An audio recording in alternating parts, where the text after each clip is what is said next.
Liekas, tā vislielākā vērtība šim pasākumam ir tā komunikācijas prasme, kritiskā domāšana, izskatīt dažādus variantus, kādi ir šie pacienti, kādi ir gadījumi.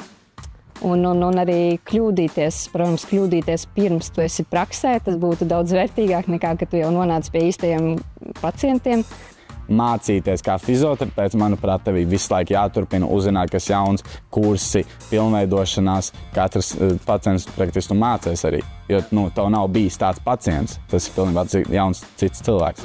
Tā vide, kur mēs varam iepazīties ar reāliem kliniskiem gadījumiem un reāli jautāt cilvēkam to anamnēzi un iegūt tās atbildes nepieciešamas mums. Tā ir tāda profesionāla lomu spēle, kurā ļoti derīga topošiem studentiem.